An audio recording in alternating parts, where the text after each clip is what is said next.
یہ اب ہم سب کو پتہ ہے جی وینزویلا کے صدر کی جو سٹوری ہے وہ ہاٹ ایشو بنا ہوا ہے۔ نکولس مادورو اور ان کی اہلیہ کو نیو یارک کی عدالت میں پیش کر دیا گیا ہے۔ امریکی اٹارنی نے فرد جرم عائد کر دی ہے۔ دہشت گردی، منشیات اور اسلحے کی اسمگلنگ کے جو الزامات ہیں وہ ان پر لگائے گئے ہیں، لیکن مادورو نے سب کے سب مسترد کرتے ہوئے صحت جرم سے انکار کر دیا ہے۔ مادورو نے اپنی گرفتاری کو عالمی قوانین کی خلاف ورزی بھی قرار دیا ہے اور کہا ہے کہ وہ اب بھی وینزویلا کے صدر ہیں۔ پیشی کے بعد انہیں بروکلن کے حراستی مرکز میں منتقل کیا گیا ہے۔ بالکل، دوسری جانب امریکی صدر نے وینزویلا کے ساتھ خطے کے دیگر ممالک کو بھی وارننگ جاری کر دی ہے۔ وہ کولمبیا پر حملے کی دھمکی بھی ساتھ ہی ساتھ دی گئی ہے مہک، اور میکسیکو، ایران، کیوبا کو معاملات درست کرنے پر بھی زور دیا۔ امریکی حملے کے خلاف سلامتی کونسل میں بات مذمتی بیانات سے آگے نہیں بڑھ سکی ہے، اور پاکستانی مندوب نے صورتحال پر تشویش کا اظہار کرتے ہوئے سفارتکاری سے پرامن حل تلاش کرنے پر زور دیا ہے۔ اور یہ دیکھیں، یہ ہم مناظر بھی دکھا رہے ہیں، یہ وہی مناظر ہیں جب انہیں اریسٹ کیا گیا جی بالکل، تو نسکورا جو ہے وہ ہمارا ہے۔ امریکی صدر ڈونلڈ ٹرمپ نے یہ نعرہ لگا دیا، نسکورا ہمارا، ڈونلڈ ٹرمپ کا نعرہ۔ کیا بات ہے، کیا بات ہے، دیکھیں میں نے بیٹھے بیٹھے ایک شعر بنا دیا۔ جی ہاں، وینزویلا کے صدر کی گرفتاری کے معاملے پر صدر ٹرمپ اور وزیر خارجہ مارکو روبیو نے یہ موقف اپنایا کہ امریکہ کسی بھی حریف یا طاقت کو اپنے خطے میں کوئی بھی کارروائی کی اجازت نہیں دے گا۔ اگین اٹس ویری الارمنگ، اور یہ بھی واضح کیا ہے کہ وینزویلا پر حملے کے لیے کانگریس کو بتانے کی ضرورت نہیں ہے، کیونکہ یہ جنگ نہیں، محض ایک فوجی کارروائی تھی۔ تو اب وہ یہ کنسیڈر کریں کہ اٹس ناٹ اے وار، یہ ایک فوجی کارروائی تھی جو کہ ہم حق رکھتے ہیں۔ مزید تفصیلات جانیں گے، واشنگٹن میں موجود ہے ہمارے نمائندے اسفر امام جو کہ ڈیلی بیسس پہ ایشو پر ہمیں اپڈیٹ بھی کریں۔ اچھا اسفر، آپ مجھے بتائے گا، واشنگٹن سے یہ خبر آئی کہ یہ جو کیا گیا ہے یہ جنگ نہیں ہے بلکہ ایک فوجی کارروائی ہے۔ نیو یارک میں بسنے والے، پورے امریکہ میں بسنے والے ایک تو لوگوں کی رائے کیا ہے، کیونکہ احتجاج بھی ہو رہا ہے، آپ کے پاس کیا اپڈیٹ ہے؟ جی، وینزویلا کے صدر نکولس مادورو کو گرفتار کیا جانا اور اس کے ملک پر حملے کرنے کے حوالے سے آج صدر ٹرمپ نے بھی اور مارکو روبیو نے بھی مختلف جگہوں پہ مختلف میڈیا آؤٹلیٹ سے بات چیت کی ہے، اور انہوں نے ان کو بتایا ہے کہ کارروائی جو تھی وہ اس لیے تھی کہ یہ اس نصف کرۂ ارض پر جو کہ امریکہ اور اس کے اطراف کا علاقہ ہے، انہوں نے کہا کہ یہ امریکہ کا اپنا علاقہ ہے، اس علاقے میں کسی بھی حریف کو، کسی بھی دوسری پاور کو کوئی بھی کارروائی کرنے اور اپنی جڑیں مضبوط کرنے کی وہ امریکہ کسی صورت اجازت نہیں دے گا۔ یہ دونوں رہنماؤں کا اس واقعے کے بارے میں اس حوالے سے یہ اس طرح کے بیان میں مماثلت ہے، اور انہوں نے یہ بات واضح کی ہے کہ امریکہ شاید اب دنیا بھر کے معاملات میں مداخلت کے بجائے اپنے علاقے میں کم از کم اپنی پوری عملداری قائم کرنے چاہتا ہے۔ اور جب ان سے ایک سوال کیا گیا کہ اس طرح کی جنگ چھیڑنے کے بعد کے لیے ان کو پارلیمنٹ کی اجازت کی ضرورت ہوتی ہے، آپ نے اس کی اجازت کی نہیں لی، تو ان کا کہنا تھا کہ یہ ایک دہشت گرد اور ایک ڈرگ مافیا کے خلاف کارروائی تھی، کوئی جنگ نہیں تھی، اس لیے اس کی ضرورت ہی نہیں تھی کہ پارلیمنٹ سے اجازت لی جائے۔ اس سے پہلے جو مینہٹن کے عدالت میں جو مادورو کو پیش کیا گیا، عدالت میں پیش کرنے پر جب ان پر فرد جرم عائد کی گئی تو انہوں نے نہ صرف فرد جرم کی صحت سے انکار کیا، بلکہ انہوں نے کہا کہ میں اپنے ملک کا ایک آئینی صدر ہوں، منتخب صدر ہوں، قانونی طور پر صدر ہوں، اور ہمیں ہمارے ملک پر حملہ کر کے ہمارے ملک کی خود مختاری کو روندا گیا ہے اور مجھے گرفتار کر کے یہاں لے آئے گئے ہیں۔ انہوں نے بھی اور ان کی بیوی نے بھی، دونوں ان کی اہلیہ نے بھی جو جرم کی صحت سے انکار کیا، جس کے بعد عدالت اگلی سماعت کے لیے ملتوی ہو گئی، اور انہیں پھر دوبارہ بختر بند گاڑیوں میں بٹھا کے جن میں انہیں دوبارہ میں بروکلن کی جیل بھیج دیا گیا ہے۔ اور اس وقت دونوں رہنماؤں کے یعنی مادورو اور ان کی اہلیہ دونوں کو قیدیوں والے لباس پہنایا گیا تھا، اور ان کے ہاتھوں میں اور پیروں میں ہتھکڑیاں لگی ہوئی تھی، اور ان کو عدالت میں پیش کیا گیا۔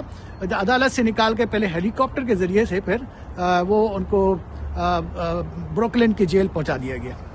اسفر، آپ کا بہت شکریہ، آپ ہمیں اپڈیٹ کر رہے تھے۔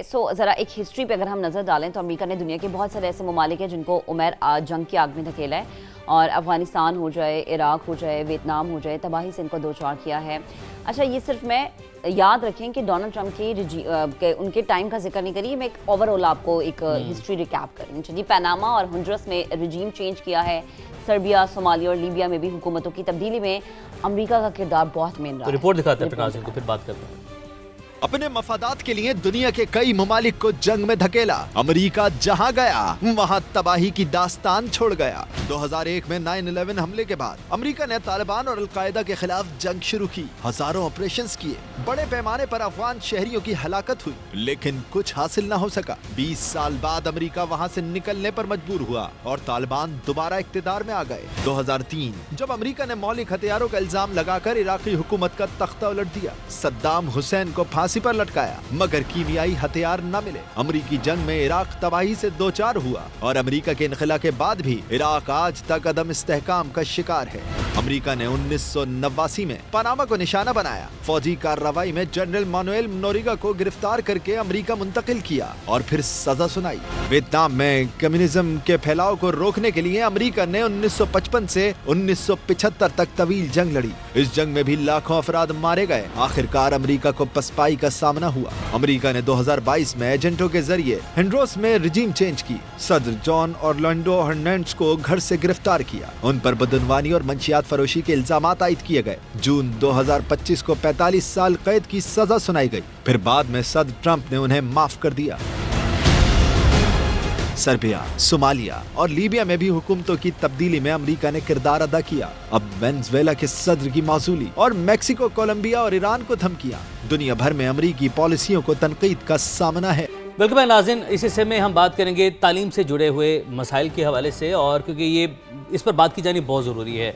और हमारे जो निज़ाम है तालीम, इम्तहानात, असाइनमेंट के लिए डेडलाइंस और ग्रेडिंग पॉलिसी की वजह से अक्सर जो है वो बच्चे जो हैं वो महज ज़हनी दबाव का शिकार रहते हैं, टेंशन में रहते हैं। यस, हमने भी चूंकि ये स्टूडेंट लाइफ गुजारी तो हमें आइडिया, लेकिन इस दफ़ा हम ये देखते हैं कि अब के टाइम में शायद डिप्रेशन ज़्यादा हो गया है। आपकी अटेंडेंस, भारी फीसें, ये भी एक बड़ी टेंशन होती है क्योंकि हर बच्चा भारी भरकम फीस अफोर्ड नहीं कर सकता। अब हम जिक्र करें जी लाहौर की एक यूनिवर्सिटी का, जहाँ पर हमने देखा कि अफसोसनाक वाक़या पेश आया। ये लाहौर की एक निजी यूनिवर्सिटी है। एक तालिबा ने दूसरी मंजिल से छलांग लगाकर ख़ुदकुशी की कोशिश की। अभी ये बताया जाता है जी कि उनकी जो हालत है, कंडीशन है, वो तशवीशनाक है। मामला फैमिली मैटर भी हो सकता है, लेकिन हतमी वजह जो है वो अभी तक सामने नहीं है। What is the main reason, ये अब डिग आउट करने की कोशिश की जा रही है। याद रहे कि इससे पहले भी इसी यूनिवर्सिटी के एक तालिब इल्म ने इमारत से कूद कर खुदकुशी की थी।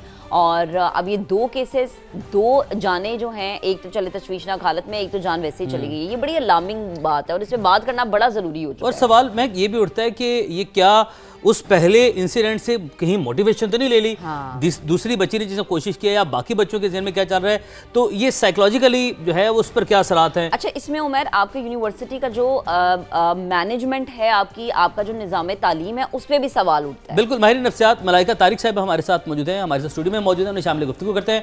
अस्सलाम वालेकुम मलाइका साहबा, बहुत शुक्रिया आपने अपना वक्त निकाला। आप इसको क्या नाम देंगी? ये एजुकेशन का प्रेशर है आपके ऊपर, आपकी जो फाइनेंशियल प्रेशर है, बच्चों के जहन बहुत कमज़ोर हो चुके हैं, इंतज़ामी जो मामला थी यूनिवर्सिटी की उसके ऊपर हम बाद में बात करेंगे। बच्चे, ये ट्रेंड क्यों बढ़ता जा रहा है बच्चों में? वालेकुम अस्सलाम। First of all thank you so much for inviting me. बिल्कुल, आपने बहुत एक अहम सवाल किया है। जो आजकल हमारे स्टूडेंट्स सुसाइड की तरफ, डिप्रेशन, एंजाइटी, इस तरह के मल्टीपल इश्यूज़ की तरफ जा रहे हैं। अब उसमें बहुत सारी चीज़ें आती हैं कि प्रेशर बढ़ गया। आपको पता है पहले ज़माने में जब बच्चे पढ़ते थे तो उनमें इतना ज़्यादा प्रेशर नहीं था ग्रेड्स का। आजकल हर बच्चे को होता है कि मैंने A ग्रेड लेना है, 90+ मार्क्स लेने हैं। और दूसरा, पेरेंट्स भी बहुत ज़्यादा बच्चों को प्रेशराइज करते हैं। यूनिवर्सिटी का जो हमारा सिस्टम है, बच्चों को कहा जाता है इतने ग्रेड्स आपके आएंगे तभी आप अगली क्लास में प्रमोट किए जाएंगे। बहुत ज़्यादा बच्चों के अंदर एक कंपटीशन बढ़ गया है। अब आपको पता है कि जब कंपटीशन बढ़ जाता है तो बच्चों के जहन पे बड़ा असर होता है।